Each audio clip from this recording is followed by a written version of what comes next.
हरियाणा कांग्रेस को लेकर बहुत बड़ी खबर सामने आ रही है। खबर ये आ रही है कि राहुल गांधी हरियाणा में बहुत बड़ा बदलाव करने का मूड बना चुके हैं। राहुल गांधी हरियाणा में कांग्रेस के 20 साल के फार्मूले को भी बदलने का मन बना चुके हैं।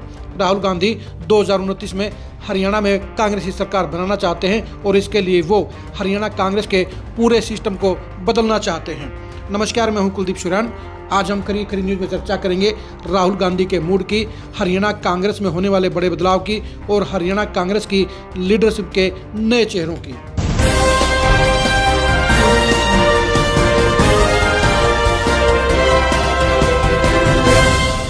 राहुल गांधी पिछले 60 महीने से इस बात पर मंथन कर रहे हैं कि हरियाणा कांग्रेस का क्या किया जाए। हरियाणा में लगातार 3 हार के बाद राहुल गांधी बेहद नाराज हैं। राहुल गांधी हरियाणा कांग्रेस के दोनों ही बड़े नेताओं यानी पूर्व सीएम भूपेंद्र हुड्डा और प्रदेश अध्यक्ष उदयभान दोनों की वर्किंग और परफॉर्मेंस से पूरी तरह से नाराज हैं, नाखुश हैं। यही वजह है कि राहुल गांधी हरियाणा में बहुत बड़ा बदलाव लाना चाहते हैं। वो हर कीमत पर 2029 में हरियाणा में कांग्रेस की सरकार बनाना चाहते हैं।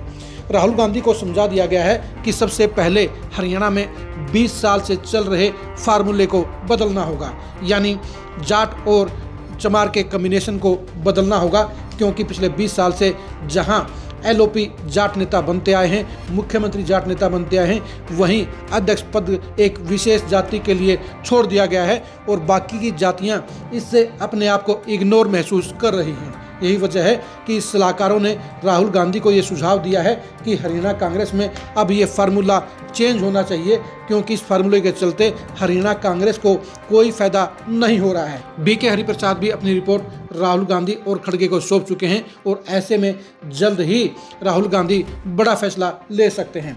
सबसे पहली बात तो यह है कि हरियाणा कांग्रेस में अब अध्यक्ष पद की जिम्मेदारी यानी कप्तानी किसी जाट नेता को दी जा सकती है और ऐसे में राहुल गांधी एक तीर से 2 शिकार करने का मूड बना चुके हैं। सबसे पहले हम चर्चा करते हैं कि वो कौन कौन से जाट नेता हैं जो अध्यक्ष पद की दौड़ में शामिल हो सकते हैं, जिनकी दावेदारी साफ तौर पर नजर आ रही है। उनमें पहला नाम है दीपेंद्र हुड्डा का। दीपेंद्र हुड्डा सबसे पहले तो ये चाहते हैं कि उनके पिता भूपेंद्र हुड्डा को एलओपी बनाकर नेता प्रतिपक्ष बना दिया जाए, लेकिन अगर किसी कारण से राहुल गांधी इस बात पर रजामंद नहीं होते हैं तो फिर दीपेंद्र हुड्डा खुद प्रदेश अध्यक्ष बनना चाहते हैं। वो कांग्रेस की कमान संभालना चाहते हैं, क्योंकि उनको ये एहसास है कि उनको या तो प्रदेश अध्यक्ष बना दिया जाए या उनके पिता भूपेंद्र हुड्डा को नेता प्रतिपक्ष बनाया जाए।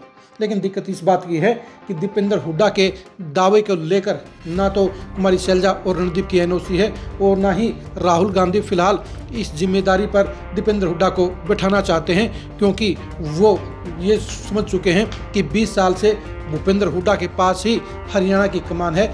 ऐसे में अगले 5 साल के लिए वो दीपेंद्र हुड्डा को हरियाणा कांग्रेस का चौधरी नहीं बनाना चाहते। वो हुड्डा परिवार के प्रति फैली हुई नेगेटिविटी को खत्म करके किसी दूसरे चेहरे को प्रदेश अध्यक्ष बनाना चाहते हैं। अगले दावेदार हैं रणदीप सुरजेवाला। रणदीप सुरजेवाला गांधी परिवार के सबसे विश्वास पात्र नेताओं में शामिल हैं। वो हरियाणा से संबंधित भी हैं, वो जाटों के हरियाणा में बड़े चेहरे भी हैं। ऐसे में उनकी दावेदारी भी मजबूत बनती है। लेकिन दिक्कत इस बात की है कि रणदीप सुरजेवाला खुद प्रदेश अध्यक्ष नहीं बनना चाहते हैं। बीके हरिप्रसाद के सामने भी वो इसके बारे में अपनी अनिच्छा जता चुके हैं। दरअसल रणदीप सुरजेवाला सेंटर की पॉलिटिक्स में यानी दिल्ली की पॉलिटिक्स में ही अपने आप को फिट मानते हैं, अपने आप को वहाँ सही मानते हैं और सेंटर की पॉलिटिक्स के जरिए वो गांधी परिवार के नज़दीक रहना चाहते हैं। यही वजह है कि उनके भी प्रदेश अध्यक्ष बनने की संभावनाएं बेहद कम नजर आती हैं। अगर राहुल गांधी सीधा उनको आदेश दे दें तो ही अलग बात हो सकती है, अलग फैसला हो सकता है। तीसरे दावेदार हैं पूर्व मंत्री कर्ण सिंह दलाल।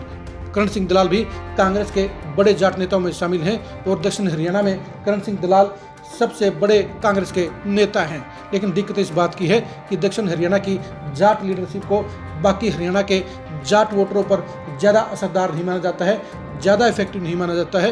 यही वजह है कि कर्ण सिंह दलाल की उम्मीदवारी और दावेदारी भी कमज़ोर पड़ती हुई नजर आती है। कांग्रेस के अंदर एक जो चौथी दावेदारी है वो सरप्राइजिंग फेस है और वो फेस राहुल गांधी का निष्ठावान नेता है। हम बात करें डॉक्टर विपिन सांगवान की। डॉक्टर विपिन सांगवान पानीपत जिले के परढाना गांव के रहने वाले हैं और उनका इसराना हल्का पड़ता है। विपिन सांगवान की खास बात यह है कि वो किसान परिवार में पैदा हुए और उन्होंने गांव में चाय की दुकान से अपना करियर शुरुआत करके आज वो हरियाणा के 16 अस्पतालों का संचालन कर रहे हैं और इन अस्पतालों के जरिए वो समाज सेवा कर रहे हैं। विपिन सांगवान की बड़ी बात यह भी है कि वो राहुल गांधी के पैरामीटर पर खुद को खरा साबित कर चुके हैं। डॉक्टर विपिन सांगवान पिछले 20 साल से कांग्रेस से जुड़े हुए हैं और उन्होंने कांग्रेस के लिए लगातार परफॉर्मेंस देने का काम किया है। इसीलिए राहुल गांधी ने उन्हें यूथ कांग्रेस के चिकित्सा प्रकोष्ठ का राष्ट्रीय अध्यक्ष बनाने का काम किया, जहां पर वो अपनी जिम्मेदारी पर खरा उतरे। राहुल गांधी के साथ उनका नज़दीक का रिश्ता है, भरोसे का रिश्ता है। यही वजह है कि डॉक्टर विपिन सांगवान भी कांग्रेस के प्रदेश अध्यक्ष की दौड़ में एक मजबूत मौजूदगी रखते हैं, मजबूत दावेदारी रखते हैं। डॉक्टर विपिन सांगवान का एक मजबूत पहलू ये भी है कि जीटी रोड से संबंधित होने के चलते राहुल गांधी के पैरामीटर पर खरा उतर सकते हैं, क्योंकि राहुल गांधी भी चाहते हैं कि जीटी रोड पर इस बार कांग्रेस की लीडरशिप देकर वहां पर बीजेपी के होल्ड को खत्म किया जाए, क्योंकि बीजेपी भी लगातार 3 बार की सरकार जीटी रोड से बनवा रही है। चाहे मनोहर लाल खट्टर हैं, चाहे नायब सैनी हैं, दोनों ही जीटी रोड के नेता हैं। ऐसे में डॉक्टर विपिन सांगवान के जरिए राहुल गांधी बड़ा दांव खेल सकते हैं और जीटी रोड पर कांग्रेस की लीडरशिप देकर, प्रदेश अध्यक्ष की जिम्मेदारी देकर वो बीजेपी के सामने कड़ी चुनौती देने का काम कर सकते हैं। यानी डॉक्टर विपिन सांगवान की दावेदारी भी आज की तारीख में मजबूत दस्तक देती हुई नजर आ रही है। कांग्रेस के बाकी के नेता भी प्रदेश अध्यक्ष बनना चाहते हैं, लेकिन राहुल गांधी के पास जो रिपोर्ट पहुंची है उनमें इन 4 नेताओं का ही जिक्र किया गया है। बीके हरिप्रसाद भी इस बारे में अपनी रिपोर्ट दे चुके हैं।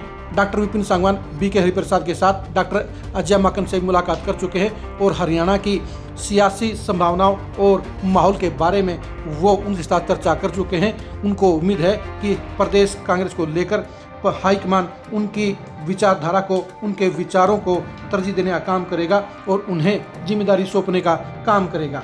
डॉक्टर विपिन सांगवान को प्रदेश अध्यक्ष बनाने का बड़ा फायदा ये भी होगा कि वो किसी गुट से संबंधित नहीं है, वो पार्टी के समर्पित नेता हैं, वो राहुल गांधी के समर्पित नेता हैं। ऐसे में उनको प्रदेश अध्यक्ष बनाने से ना तो भूपेंद्र हुड्डा को कोई दिक्कत होगी, ना ही कुमारी शैलजा को कोई परेशानी होगी और ना ही रणदीप सुरजेवाला उनको किसी तरह से नेगेटिव रूप मिलेंगे। यानी तीनों बड़े नेता उनके नाम पर सहमति जताने का काम कर सकते हैं। आप हरियाणा कांग्रेस के सबसे मजबूत प्रदेश अध्यक्ष की दावेदारी में किसको आगे मानते हैं, कमेंट करके जरूर बताइए।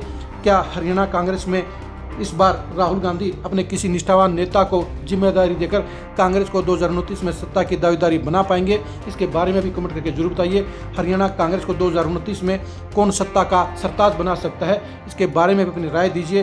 क्या हुड्डा परिवार के बगैर कांग्रेस सत्ता की दावेदार बन सकती है? इसके बारे में अपनी राय दीजिए।